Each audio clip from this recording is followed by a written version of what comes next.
صاحبي عامل ايه؟ يا رب يكون يومك كان احسن حاجة النهاردة ودايما تكون بخير.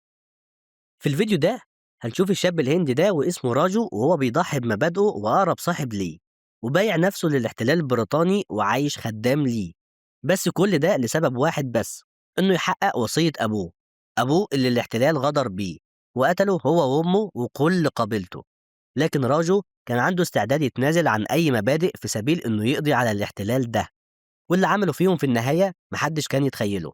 صلى على النبي وكل من له النبي يصلى عليه، واعمل لايك للفيديو عشان ده بيفرق معايا جدا، وانك تشترك في القناة فده شيء مهم جدا عشان يوصلك كل الفيديوهات الجاية.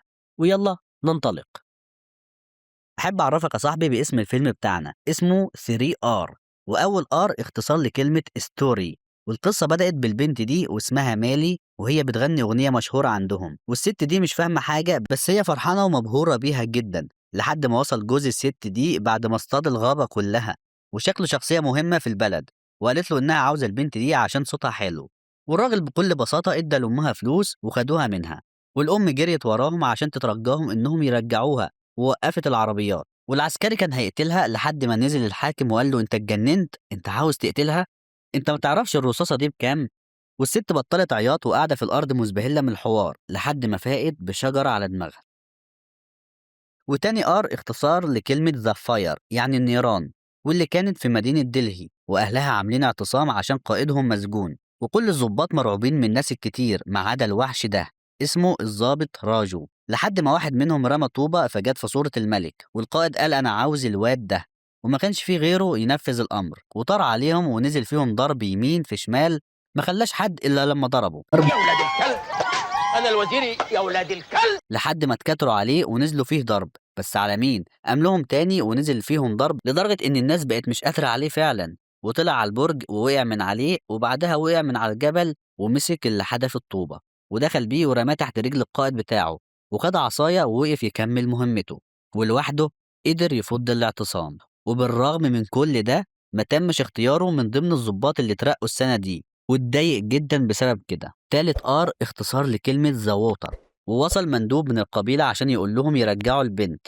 وإن القبيلة دي زي القطيع بالظبط، والقطيع ده له راعي، والراعي ده مش هيسكت إلا لما البنت دي ترجع تاني، حتى لو في بق النمر هيجيبها. والراعي كان اسمه أقطار، وكان في الغابة بيصطاد ذئب، لكن وهو بيجري وراه طلع له نمر، والذئب هرب منه، وبدأ يجري وراه لحد ما وقعوه في شبكة، لكن الشبكة ما نفعتش معاه، وأبطار أخد المخدر ورماه في وش النمر، والنمر أغمى عليه ووقع. وطبعا أبطار ده ما كانش اسمه الحقيقي، ودايما كان بيستحمل إهانة وضرب كتير عشان محدش يشك فيه ويقدر يرجع ماله. والجماعة البريطانيين اجتمعوا عشان يشوفوا ازاي هيجيبوا الراعي ده اللي بيهدد الحاكم، ومرات الحاكم قالت اللي هيقدر يجيبه حي هيترقى لظابط خاص، وما كانش فيه غير النجم الهندي بتاعنا الظابط راجو، وحط خطة وقال إنه هيتنكر ويدعي إنه عاوز يقتل الحاكم. فظهر له لاتشو صاحب أقطار وقال له إنه هيساعدهم طالما هدفهم واحد. وهما في الطريق العسكري فضح راجو لما اداله التحية، فلاتشو طلع يجري والظابط وراه، لكن في الآخر قدر لاتشو يهرب منه. وحصلت مشكلة والقطر اللي كان معدي ولع ووقع في البحر، وكان فيه طفل تحت، والظابط راجو وأقطار اتفقوا على خطة عشان ينقذوا الولد، ونطوا هما الاتنين من فوق الكوبري وأنقذوا الطفل فعلا، وتعرفوا على بعض وبقوا أصحاب من غير ما يعرفوا حقيقة بعض. وأقطار عرفوا على عيلته وكل معاهم عيش وملح، وكل واحد فيهم شايف شغله. الضابط بيدور على الشخص اللي جري منه، وأقطار بيأكل النمر عشان يبقى مستعد. بعدها أقطار أعجب ببنت اسمها جيني من بيت الحاكم، وكان عاوز يوصل لها بأي طريقة يمكن يلاقي طريق مالي، واللي ساعده على كده صاحبه الضابط راجو. والراجو رمالها مسامير على الطريق عشان عربيتها تتعطل، وخلى أقطار يوصلها. وبالرغم إنهم مش بيفهموا بعض عشان هو هندي وهي إنجليزية، لكنه عرف بالحدائق كده إنها بتشتري هدوم لطفلة، وقالت له إنها اسمها مالي، وبكده هو عرف مكان الطفلة خلاص، وراح وصنع لها اسورة عشان تديها المالي مع الفستان، وادت له دعوة الحفلة عشان يحضر، وهو ولا فاهم ايه ده اصلا. وتقريبا كده الاسورة فيها علامة، لان مالي لما شافتها فرحت قوي، وراح للحفلة هو وراجو ورقص معاها. بس جه واحد رخم وكعبله وفضل يتريق عليه وعلى السمر كلهم، وانهم ما بيعرفوش يرقصوا، لكن راجو وصل ورقصوا وتحدوه في الرقص وخسر، واتبقى راجو واقطار. ولما راجو شاف جيني عاوزة اقطار هو اللي يفوز، خسر نفسه، وكمان اقطار خلاها توصله في طريقها، وعزمته على فنجان قهوة في بيتها وهو ما صدق عشان مالي. وبعدها راجو افتكر لاتشو اللي هرب منه واللي كانت ايديه فيها دهان، وراحوا يدوروا في شارع الدهانات وفعلا لقوه، وراجو مسكه. واكتر راح بيت جيني وسمع مالي وهي بتغني، وفضل يدور عليها واخيرا شافها، واتضح انها اخته الصغيره، ووعدها انه هينقذها. وراجو فضل يعذب لاتشو وشاف العقد المقدس بتاعه واللي هو رمز القبيله، ولاتشو استغل انه لوحده ومسك تعبان في ايده، واول ما راجو جاله خلى التعبان يعضه، وراجو اداله سكينه وقال له فك نفسك وعيش حياتك.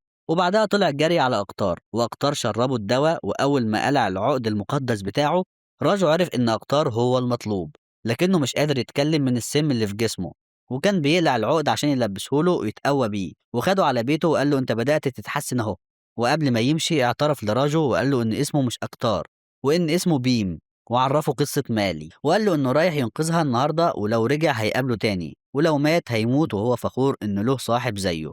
ومشي. وراجو كان زعلان قوي من اللي سمعه ده، وراحوا الحفلة عشان ينقذوا مالي، ودخلوا بالعربية من البوابة، وفتحوا للحيوانات اللي أقطار كان بيصطادها الفترة اللي فاتت، والحيوانات بقت بتاكل في كل الناس وهو بيدور على مالي، لحد ما شافها مع العسكري وهو بيدخلها جوه غصب عنها، وقفل بالمفتاح، وأقطار ضربه وأخد المفتاح ولسه هيدخل، لقى الضابط راجو بيقول له انت مقبوض عليك، واقطار فضل يتحايل عليه ويفهمه انهم مظلومين، لكن ابدا، لحد ما مسكوا في خناق بعض، وده يضرب ده شويه وده يطحن ده شويه وده يطير في الجو شويه، وكانت مدعكه لحد ما زهقوا من الضرب، وراجو انشغل في النمر، واقتار قال له مع نفسك بقى، وطلع على سطح القصر عشان يوصل لمالي، وكان خلاص هيوصل لها لولا راجو قطع العقد المقدس وربطوا بيه، وقالوا له لو ما استسلمتش هيقتلوا مالي، وما كانش قدامه حل غير انه يستسلم.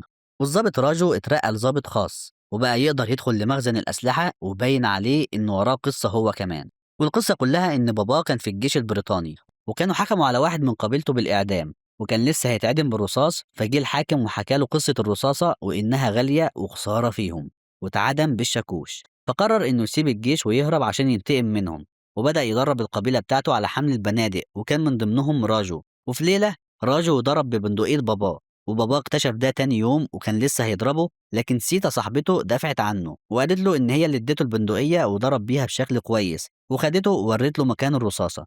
وابوه كان فخور بيه جدا، وقرر انه يشيلهم بنادق حقيقيه، لكن لما رجعوا كان البريطانيين وصلوا وضربوا عليهم نار، وابوه قدر يهرب القرويين للغابه، لكنه اتصاب وادى بندقيته لراجو وخلاه يصطادهم واحد واحد، ومامته واخوه هما بيهربوا ماتوا، لكن باباه قال له لا من البندقيه وصوب واضرب، وفضل يضرب لحد ما قدر يخليهم ينسحبوا، وباباه قال له بندقية واحدة خلتهم ينسحبوا، وقال له اوعدني انك تخلي كل واحد هندي يشيل سلاح، وراجو وعده. ونرجع للوقت الحاضر، راجو كتب رسالة لسيتا وقال لها ان الخطة ماشية تمام، لكنه زعلان عشان خان اعز اصحابه وكان بيتمنى انها تكون معاه. ولما راح للحاكم امر انه يجلي الاقطار في ميدان عام وكل الناس تتفرج عليه عشان يكون عبرة، وفعلا جابوه وربطوه، ولو ما ركعش على ركبه واعترف بجرايمه هيتجلد، وطبعا ما ركعش، وبدأ راجو بالضرب وشد رجله بالجنزير عشان يزحلقه ويركع وما يتعذبش، لكنه ما ركعش برضه. والولية الحرباية جابت كرباج فيه مسامير عشان ينزف أكتر، وأقطار الطبيعة بدأت تقف في صفه، وأنا قلت بصراحة إنه هيقوم ينفخ فيهم ويطيرهم، لكنه كان بيغني وراجو يضربه وهو يغني، وفضل يتعذب لحد ما خلص الأغنية، وخلاص جاب آخره، وأول ما وقع الشعب اتنفض وهجم على العساكر، لكن راجو شاله وحطه في العربية. وراجو وهو قاعد جاله خبر من عمه إنه جاله أمر يسلم شحنة سلاح خلال يومين، وما كانش مصدق لأنه كده هيقدر يهربها ويدي لكل واحد سلاح زي ما وعد باباه، وقرر كمان إنه ينقذ بيم عشان هيتشنق كمان يومين، وينقذ مالي ويسلمها لبيم حتى لو ده هيخسره حياته. يعني من الآخر كده يا صاحبي هو عاوز يلم المنهج كله في يوم، وحط خطة واتفق مع الحاكم إنه عشان يكسروا أقطار ويشوفوا الذل في عينه لازم يتشنق قدام مالي أخته اللي عمل كل ده عشانها، وكمان يتشنق عند نهر يمونة عشان يتخلصوا منه بسهولة، والناس هنا ما تحولهوش لشهيد. والحاكم شرب الخطة ووافق، وبدأ يجهز البنادق ويشيل منها جزء عشان ما تشتغلش، وخلاهم يشحنوها، وعمه قدر يدخل لبيم موس وهو جوه العربية عشان يبقى يفك نفسه بيه.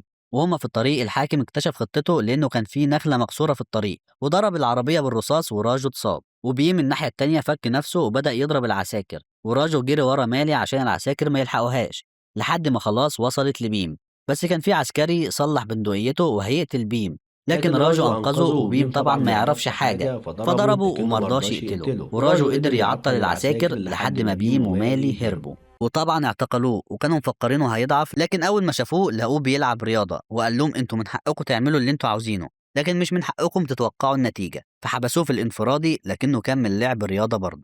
وبيم وعيلته وهم هربانين هجم على المكان البريطانيين عشان بيدوروا عليه، لكن اللي أنقذتهم كانت سيتا، وقالت لهم إنهم عندهم مرض الجدري وده مرض معدي. فالبريطانيين خافوا ومشيوا، وعرفوا منها إنها جاية عشان خطيبها اللي بيشتغل ضابط في الجيش البريطاني. ولما بيم شاف نص السلسلة اللي معاها عرف إن خطيبها يبقى راجو، وقالت لهم إنه في مهمة وإن دي ثورة، لكنه ضحى بنفسه عشان ينقذ صاحبه، ونتيجة لكده هيتعدم كمان يومين، وهي جاية عشان تستلم جثته. وبيم زعل جدا ووعدها إنه هينقذه حتى لو ده هيكلفه حياته. وبيم راح للسجن بمساعدة جيني اللي عرفته خريطة السجن، ووصل لراجو واعتذر له واداله نص السلسلة التاني، وفتح السجن بإيده وخده على كتفه، وبدأوا يضربوا في العساكر ويطيروهم في الجو، وطلعوا فوق البرج ورموا العسكري من فوق ونطوا من فوق البرج، وفعلا خرجوا بره السجن وهربوا. بعد ما هربوا للغابة بيم عالجه وجاب له القوس والأسهم، والبريطانيين كانوا وصلوا، وقبل ما يضربوا نار لقوا السهم في وشهم وأسهم كتيرة جاية من كل مكان، واتصلوا بالدعم عشان يجيلهم، لكن راجو كان مستعد لهم وقدر يولع فيهم، والدعم وصل وبيم قابلهم بالرمح وفجرهم. وكمان راجو أخد القنابل على السهم وفضل يفجر فيهم، وبيم مسك الموتوسيكل وشاله لفوق ورماه على إدوارد مساعد الحاكم وقتله. وبكده ما فاضلش غير قصر الحاكم اللي كان متجهز بالمدافع عشان يتصدى لهجومهم ويقتلهم، لكن بيم خد الموتوسيكل بتاعه وراجو أخد حصانه وطيروا الموتوسيكل على القصر، وبيم ولع فيه ودخل مخزن السلاح والقصر كله اتفجر. والحاكم لقى الدم نازل على وشه، وكانت مراته أم 44 الأسلاك مفرتكاها. وبيم دخل مخزن الأسلحة وجاب أسلحة كتير عشان حلم راجو يتحقق، واداله بندقية، والحاكم بيعمر بندقيته برصاصة. راجو رماه بسهم في كتفه وخد الرصاصة وقال له انت عارف تمن الرصاصة دي كام؟ مش دي الرصاصة اللي انت بتستخسرها في الهندي؟ لازم تحافظ عليها. واداها لبيم عشان يرجعها له، بس بيم رجعها له في قلبه. ورجع راجو لسيتا وبيم لجيني، ووزعوا الأسلحة عشان يقدروا يدافعوا عن نفسهم ضد أي معتدي. وبس كده، لو وصلت لحد هنا فده معناه إن تلخيصي عجبك. ما تنساش تعمل لي لايك وتشترك في القناة، لأن اشتراكك مهم جدا بالنسبة لي. ولو ليك أي تعليق أو نقد على تلخيصي يا ريت تكتبه لي في الكومنتات تحت، وأشوفك الفيديو الجاي مع فيلم جديد، وسلام.